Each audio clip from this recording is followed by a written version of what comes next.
Leviticus chapter 19, verses 9 through 10. We find these words. I'm reading from the NIV. When you reap the harvest of your land, do not reap to the very edges of your field, or gather the gleanings of your harvest. Do not go over your vineyard a second time, or pick up the grapes that have fallen. Leave them for the poor and the alien. I am the Lord your God. Have you been living with a margin? I'm going to read a quotation here from a book by Frank Borum. He was a pastor at the turn of the 20th century, and he started just kind of journaling about some ideas that were occurring to him as he lived his life and thought about it in light of the scriptures. He put those together in several books. This one is called Mushrooms on the Moor, and this is a quotation from that book. Borum writes, "I love a margin.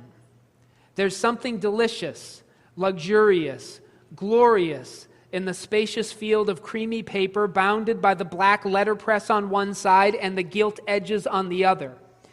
Could anything be more abominable than a book that is printed to the uttermost extremities of every page?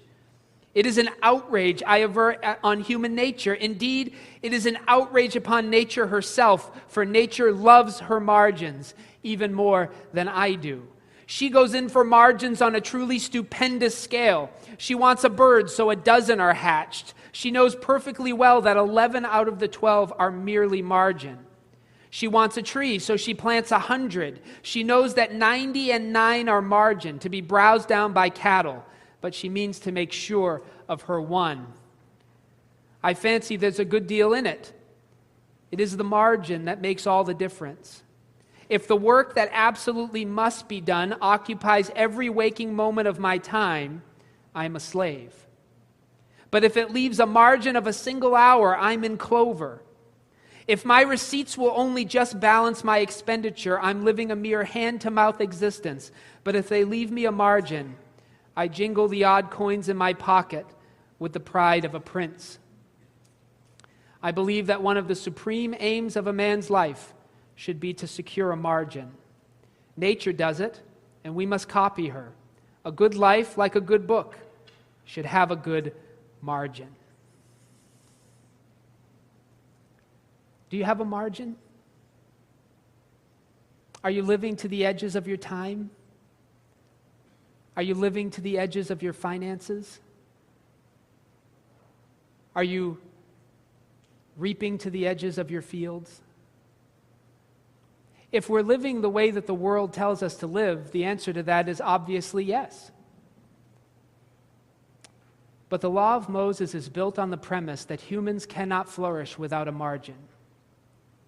God, in countless ways, multiple ways, was trying to help us from the very beginning to recognize how to build margin into our lives and how to thrive in the midst of a life in which we do not work to the edges of our time. We do not spend to the edges of our finances. We do not live to the edges of our schedules. What God is trying to help us to understand is that a margin doesn't just happen. In the scriptures, margin has to be made. It has to be cultivated. It has to be deliberately maintained by discipline and by spiritual submission to God's teachings. The practice of living off of less than we gather and working less hours than we have been allotted is fundamentally a matter of faith. Do we trust that if we leave a margin, God will care for the difference?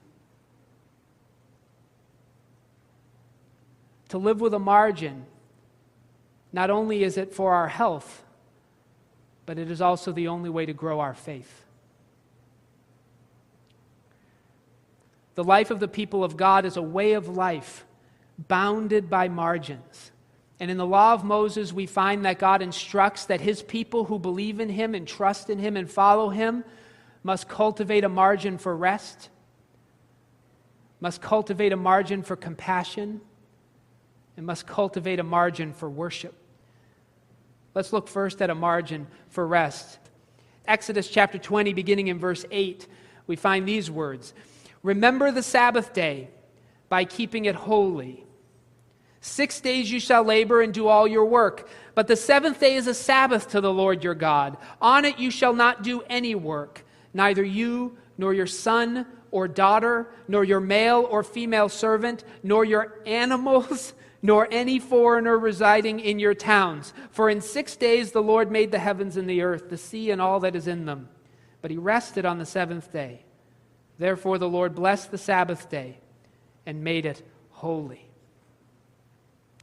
So the best one to ask how something is intended to function is the one who designed it.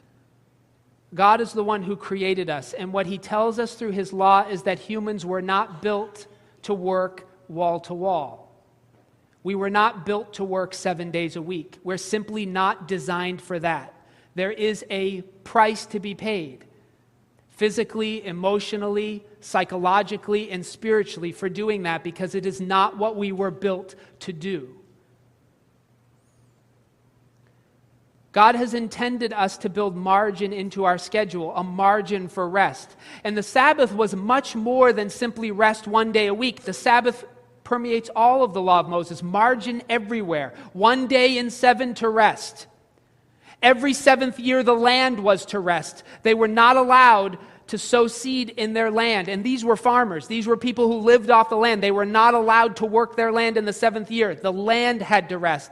That's part of Sabbath law. And then you were to trace those cycles. 7 of those cycles. 7 times 7 is 49. Yeah, 49. So you do 7 sevens.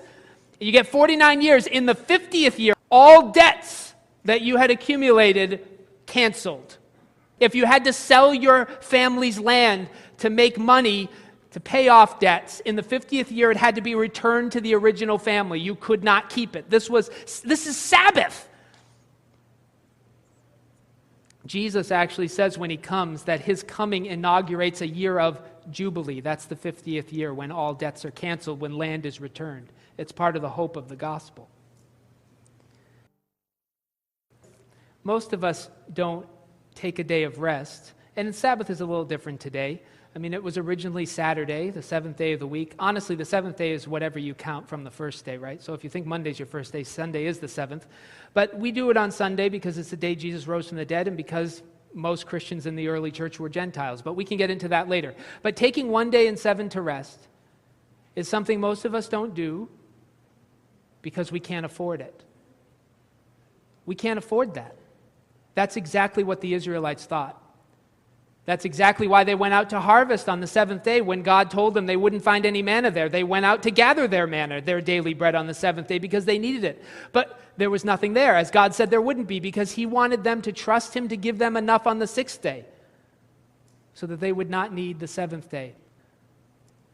Sabbath law was not written to employees. It was written to employers. When God commanded Sabbath rest, he commanded employers, event schedulers, leaders to never schedule away their employees, their workers, their volunteers' Sabbath. That's what the law was for. Jesus tells us as much when he says that the Sabbath was made for man, not man for the Sabbath. You and I need a margin for rest, and in our culture today, you'll have to fight for that because everyone is looking to profit from your leisure time. But if we don't make a margin for rest, folks, we will burn out. God knows how he made us. We also need a margin for compassion. Look at Leviticus chapter 19. This is the verse we started with, verses 9 and 10. When you reap the harvest of your land, do not reap to the very edges of your field or gather the gleanings of your harvest. Do not go over your vineyard a second time or pick up the grapes that have fallen. Leave them for the poor and the foreigner. I am the Lord your God. So God recognizes that if there's going to be compassion in this culture, if there's going to be food for those who don't have land, if there's going to be opportunity for those who are coming in from other places and need to get a start in this country, if there's going to be room for any of that, some resources have to be left for them. And that's what the gleaning laws were all about in Israel. You had to leave some food for those who had none. You had to build a margin. When we live edge to edge with our time, Not only do our spirits eventually wither within us, but the space in our lives for caring for those outside our families disappears with it, doesn't it? Have you noticed that? How many of you feel you would love to be compassionate, but you just don't have the time? When we live edge to edge with our finances, not only does the stress of our lives increase and our level of contentment decrease, but our ability to respond to the financial needs of others decreases with it, doesn't it? A person's capacity to be generous depends fundamentally on the amount of margin in his or her life. Most Israelites were dependent in one way or another on agriculture and on animal husbandry, and requiring animals to be left alone one day a week, requiring fields to be left fallow once every 7 years, requiring the edges of fields to be left unharvested is all about the margin God knows we need to be the compassionate people He has called us to be. You cannot love your neighbor if you have no margin. You cannot love your enemies if you have no margin. You cannot be Jesus' hands and feet in the world if you have no margin, if you are living to the edges of your fields. The pressure to erase the margin for security is as old as Israel. The pressure to squeeze every ounce out of the oranges we're given, to use the Romantic poet's language, to suck the marrow out of life and miss nothing, is unsustainable. It will devastate you. It will devastate your children. It will devastate our culture, already has. Contentment and compassion only come with a margin. And because God has always instructed His people to trust Him by making the necessary sacrifices to create margin for time and margin for financial resources, we must trust God to handle the consequences of our obedience, even if we have to live in a worse neighborhood, even if we need to have a smaller house, even if our kids need to miss out on some experiences. We need to trust God that He knows what is best and resist the sales pitch that tells us God cannot care for you if you leave a margin. Finally, a margin for worship. Leviticus chapter 23, verses 1 through 3, we find out something else about that day of rest. It says, "The Lord said to Moses, 'Speak to the Israelites and say to them, these are my appointed festivals, the appointed festivals of the Lord, which you are to proclaim as sacred assemblies.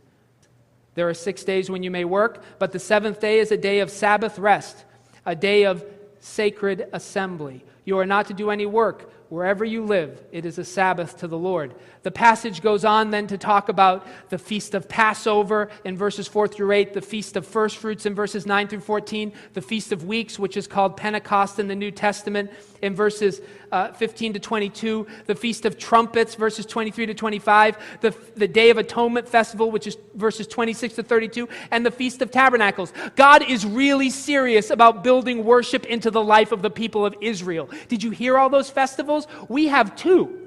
Christmas and Easter. They covered almost the entire year. And they were sacred assemblies. Sabbath was more than a day of rest for the people of Israel, and more than that for Jesus. It was a day of worship. And even though the New Testament teachings of Jesus push against the legalistic restrictions that the Pharisees had brought into the Sabbath, the idea of a day of rest and a day of worship is still as important in the New Testament as it was in the Old or the first. So we needed a margin for rest. That's Sabbath, right? We need a margin for compassion. That's our financial margin and our time margin and other things. We also need a margin for worship, because you and I are born thinking we're the center of the universe. And we need something to happen every single week that reminds us that we are not the center of the universe. That our time is not ours, that our finances are not ours, that our schedule is not ours, that for all of it, we give thanks to God. Sabbath is for our health, financial and time margins are for the hurting and for our contentment, and worship is the weekly practice of reminding ourselves in total being ways of our dependence upon God and our need to thank Him and to orient our lives around him. Martin Luther said that the definition of sin was homo incurvatus in se. It translates the self turned in on itself. Prioritizing the worship of God and bringing it together with a day set aside by God for our grace reaffirms both our dependence on God and a proper understanding of ourselves in relation to creation and to others. Our children will never learn that they are not the center of the universe until their weekly schedule tells them that there is something more important than them and their improvement. God's people will not thrive without a margin. The laws of God are not oppressive. They're not meant to put you down. They're not meant to ruin your fun. They're not meant to manipulate, though many people use them that way. They're not meant to manipulate you. God's laws are for our good. He gives us these graces because he knows how we flourish. God doesn't create because he needs something from you or because he was anxious for adoration. That's not how the scriptures present him. God creates out of self-giving love, out of a desire to give himself to something else. And that was viscerally shown to us on the cross as he gave his life so you and I could be free, so we could have hope, so we could have a future. God's laws are for your good. Creation was for your good. Eternity will be for your good as well. We have to trust him, though, church. That's the thing. And the rat race pressures us to believe that living in God's way will disadvantage us. I understand. But all I can say is that those who trust God submit to the margins he asks us to build into our lives. We have to trust God with the consequences of our obedience. There's always a good reason to disobey. There was for Israel, there was for the disciples, there was for the early church, and there is for you. There is always a good reason to disobey, otherwise everyone would obey. But those who trust God take a risk and build margin.